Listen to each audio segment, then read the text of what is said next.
A woman was left to die in the desert. A warrior she'd never met saved her. But what she didn't know was, the rescue was only the beginning. If you love stories of those who rise again even in their darkest hour, this journey is for you. Don't forget to subscribe to the channel and like the video. More stories are on the way. The sun was shining in the sky with a constant rage, as if it wanted to dry up every breath, burn every memory. The hard ground was cracked, grains of sand drifting with the wind, and the sky felt like a gravestone humming with the echo of an abandoned life. Elisa Brandt's lips were chapped, her eyes almost hidden behind her eyelids. The hem of her dress carried the weight of thorns and blood, and with every step, dust rose erasing her tracks as if trying to bury her past. She was no longer a wife. She was a traveler, an abandoned burden, and no different than a corpse no one turned to look at. Elisa's husband Marcus had died a week earlier in a skirmish near the outpost. There was no grave for him, no mourning song sung in his name. Not even a whisper had been heard. That night, at the camp in the valley, the looks on people's faces had changed. They no longer pitied her. In their eyes, there was only calculation. The burden on her back was slowing the group down. And quietly, before dawn, she had been left behind.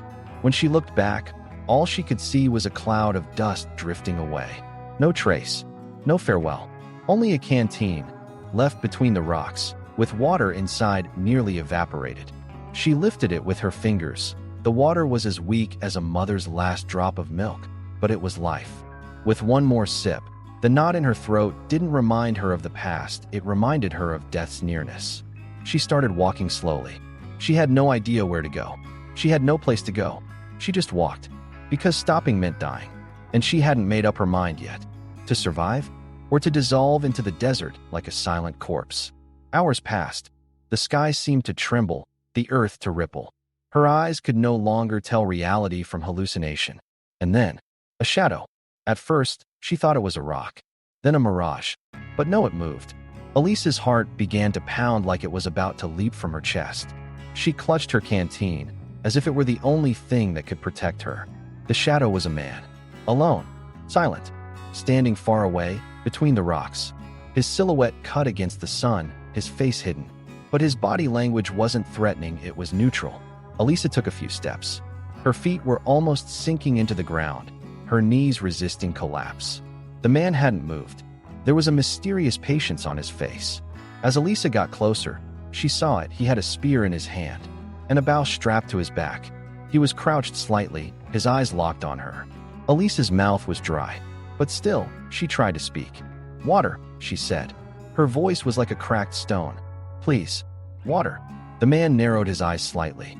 His gaze dropped to the canteen, as if silently saying, "You already have some." Elisa looked at the canteen in disappointment. Of course it wasn't enough. But it wasn't just about water. She wanted someone to notice her, to remember she was alive. The man took a step forward. Elisa backed away, but he didn't attack. He simply reached out. When his fingers touched her wrist, she flinched. But they weren't cold, they were warm. Real. Then, without saying anything, he lifted her onto his shoulder. Elisa's body gave in to a massive wave of exhaustion, her eyelids growing heavy. As the wind howled, a bird's cry was heard. An eagle or a goodbye? She didn't know. The last thing she saw was the back of a man leaning against the horizon. Then darkness. She opened her eyes to the crackling of a fire. A thick blanket made of animal hide was over her. Her breathing wasn't steady. She didn't want to wake up, but her instinct was stronger. Slowly, she sat up. As her eyes adjusted to the twilight, she saw the man sitting across from her. Now his face was clear, sharp cheekbones, piercing eyes, and an expression that remained wrapped in silence. He was stitching a piece of leather. The movement of his hands was calm but determined. Elisa spoke, her voice trembling. "I wear." The man didn't respond. Then, without lifting his head, he just said one thing. "You didn't die." Just that. No explanation, no comfort. Elisa tried to gather herself. Is this your home?" He nodded. "What's your name?" This time, he looked straight into her eyes. "Alec." Elisa was silent for a few seconds. Then she swallowed. "I'm Elisa." Alec bowed his head slightly without breaking eye contact. Like a greeting, the fire sparked again. And in the silence, there was nothing but the sound of those sparks. But that silence felt like the first true shelter in her life. Elisa woke up to a dream that morning, but it wasn't a peaceful one. In a whirl of half darkness and half memories, the moment of being abandoned replayed again. The first thing she did upon waking was reach out beside her, and still finding that animal hide reminded her this was real. The day had already started outside. Light leaking through the walls of the cabin was slowly falling onto the ground. The ash left in the stove whispered that the night was over. Alec was nowhere to be seen. She slowly sat up. Every muscle in her body carried the marks of the storm she'd fought through during the night. There were still dry patches of desert dust on her knees. Her fingers were numb, but she pressed them to the ground on purpose and pulled herself up. This place, this small, round structure wasn't just a man's shelter, it was like a doorway into another world. Dried herbs on the wall, fish bones hanging from the ceiling, mysterious mixtures in little clay bowls. Everything had meaning, but none of it belonged to her yet. When she stepped outside, what she faced wasn't a threat, nor a warm welcome. It was dozens of eyes. Women, children, elders, all looking at her. Quietly, measuring, judging. Instinctively, Elisa held her head high but lowered her gaze. Being judged wasn't new, but for the first time, the ones judging weren't her own people. A woman approached. Her facial features were defined. Her eyes were heavy with the weight of the years, but still carried a spark like burning coal. Her hair was long, streaked with gray. She placed a hand on Elisa's arm, pressed down slowly, as if evaluating her, then turned to Alec. They exchanged a few words in their own language. Elisa couldn't understand any of it, but the tone didn't hide what it meant. When the woman walked away, Elisa asked, "Who was that?" Alec's reply was short but heavy. "My sister, Leah." What did she say? Elisa's voice was hoarse. Was it curiosity or fear? It wasn't clear. Alec didn't look away from her. "You're weak," he said, "but you're hungry." He handed her a bowl. Inside was a hot, gently steaming soup. It was made with spices she didn't recognize, but the moment she took a bite, Elisa felt for the first time that she was alive. With every sip, it wasn't just her body being fed, her spirit was being nourished too. She was no longer an empty shell. She was starting to take shape again. Alec walked her toward the edge of the village. With every step, the sound of the earth changed, and new tracks replaced the ones fading behind them. A group of children ran after them. They were laughing. They didn't know who Elisa was, but they hadn't learned what it meant to see someone as a stranger yet. That's why all they had in their eyes was curiosity. The adults were different, quiet, watchful. At the edge of the village, a few young men were sitting under a tree, repairing their bows and arrows. Alec picked one up. He checked the tip of the arrow, then handed it to Elisa. "What do I do with this?" Elisa asked. "You'll learn." When Elisa touched the bowstring, what she felt wasn't just a thread, it was the thin line between life and death. Alec didn't teach her anything. He didn't explain. He just gave her a look and stepped back. Elisa had seen this before. Even in Marcus's eyes, there had never been this kind of trust. This wasn't compassion. It was a challenge. When she shot the first arrow, what came out wasn't the sound of the bow, it was the sound of failure. The arrow hit the ground. A few more tries followed. All misses. Her fingers hurt. Her arm trembled. But Alec didn't say a word, and not a single reaction showed on his face. He waited for her to learn in silence. And Elisa kept shooting. Maybe 20 times, maybe more. Until one finally stuck into a bundle of branches. No applause. No sound. Just a nod. Approval. The first spark in Alec's eyes. That night, on their way back to the cabin, Elisa was quiet. But inside, for the first time, something was speaking. Not burning from pain, but from transformation. This land wasn't judging her. These people weren't offering her pity, but they were making space. And maybe, in time, a name too. The wind was different that morning. As it passed through the trees, it didn't shake the leaves, it seemed to stir the hidden shadows. Elisa had woken not to Alec's voice, but to silence. But it wasn't an ordinary silence. There was something waiting in the air, as if even the ground was holding its breath. When she stepped outside the cabin, she found Alec getting ready. His bow was slung across his back, and his knife was tightly strapped to his belt. His face carried the same calm determination as always. But something in his eyes had changed. Focus. "Elisa," he said in a low voice, "you're coming with us today." "Us?" she asked, but she already had her answer. Just beyond the cabin, For more warriors stood silently. None of them looked directly at her, but they all knew she was there. Alec handed her the bow. As the quiver of arrows was strapped to her shoulder, her body seemed to reshape itself under the unfamiliar weight. "Where are we going?" "A threat outside keeps the inside safe," Alec said. That one sentence said more than enough. They set out, silent, in a single file. Alec led the way, with Elisa right behind him. The men in the back moved like ghosts, leaving no trace.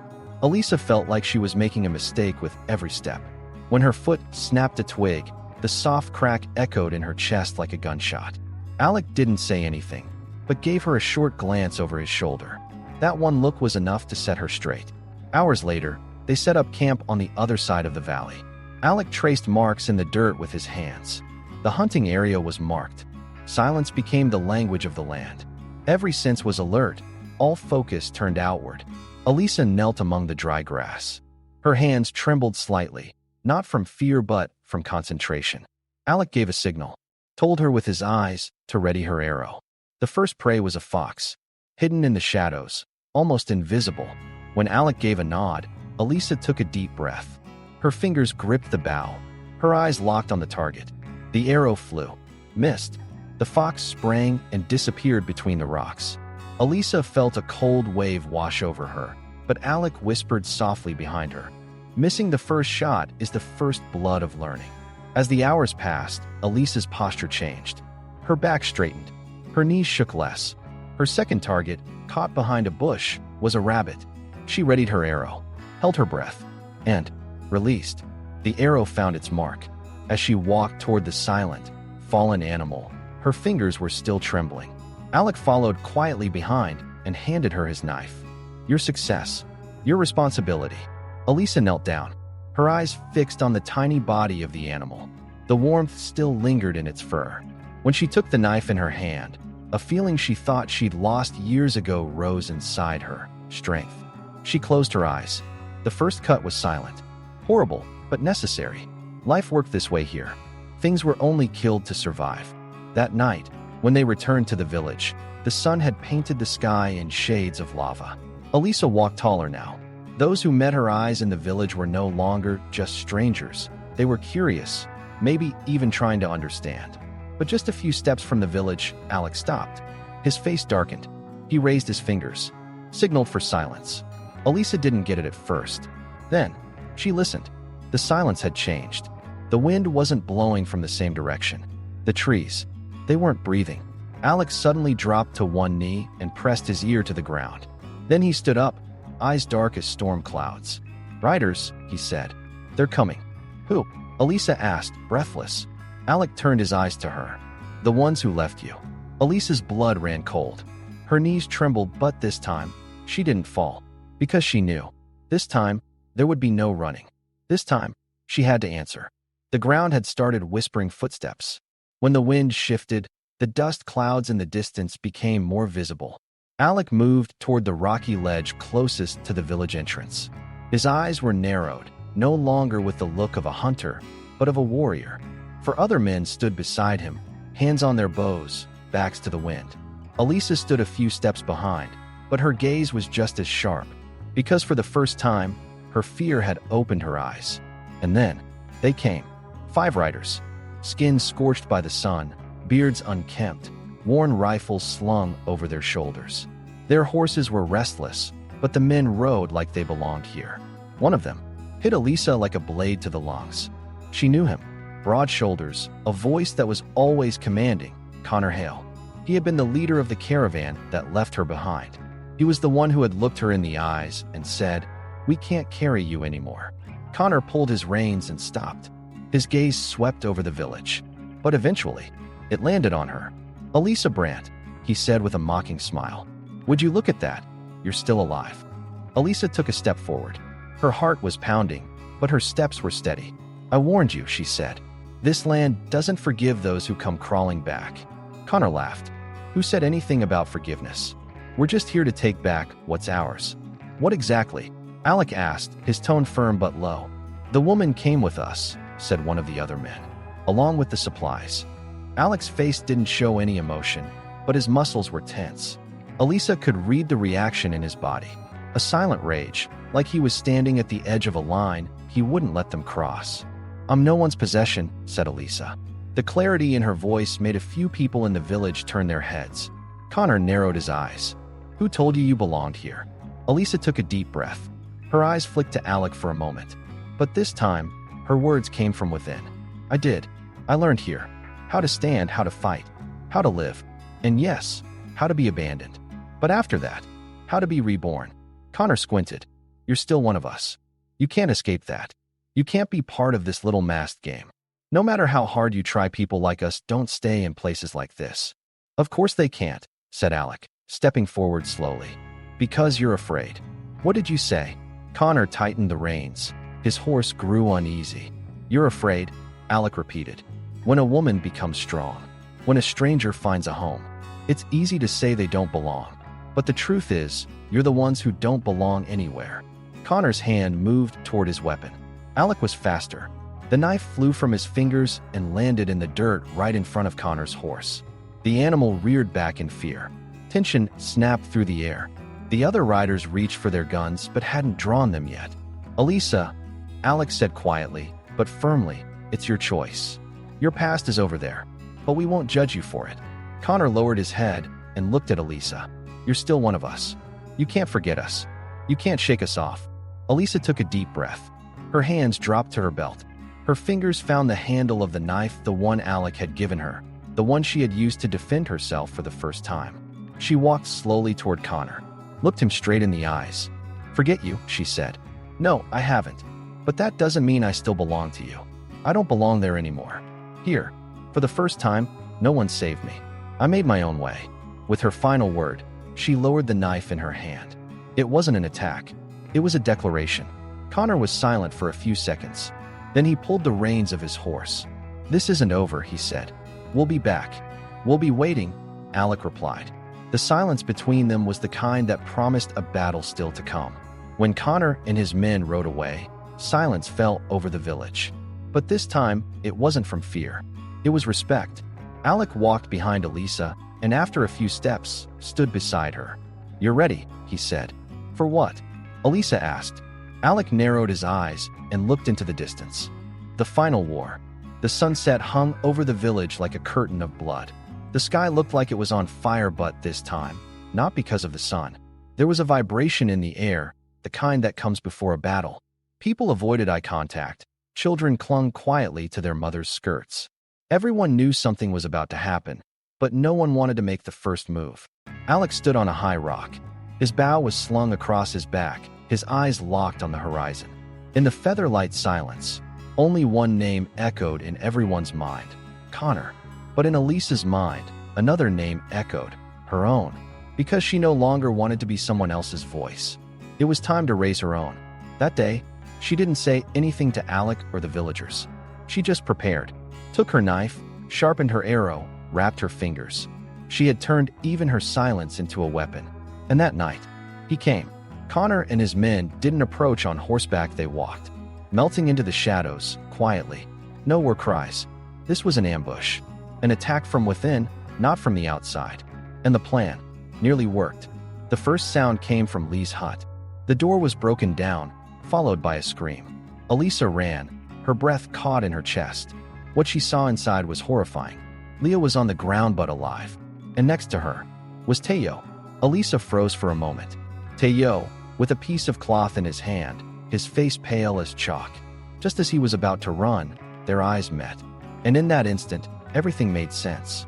Taaso was the one who opened the doors for Connor. "Elisa dash," he started, but Elisa had already drawn her knife. "Your anger blinded you," she said, "and now they're going to kill us."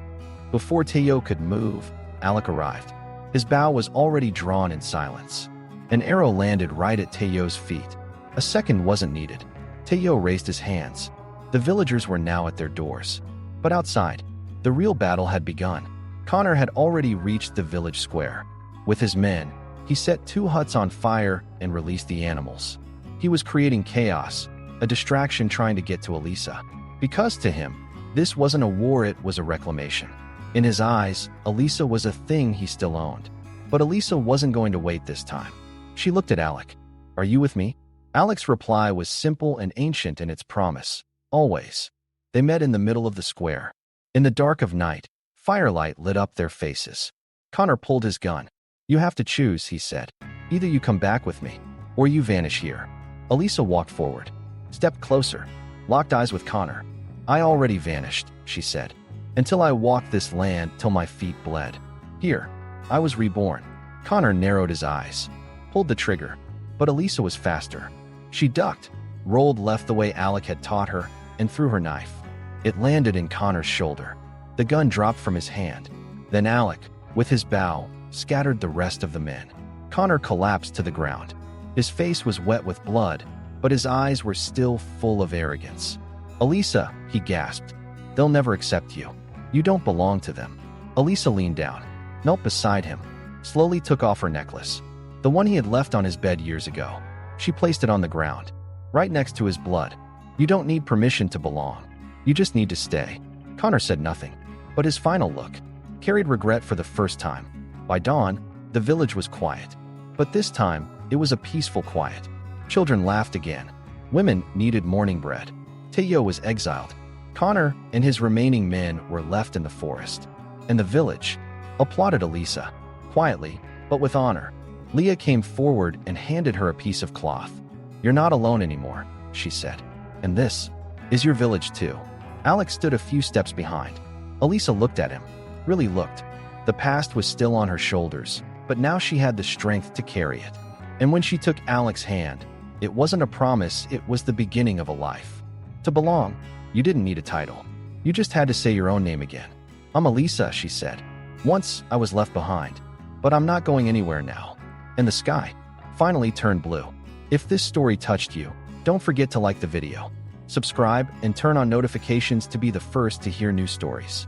And most importantly, what would you have done? Share your thoughts in the comments because every story leaves a mark, and maybe yours begins right here.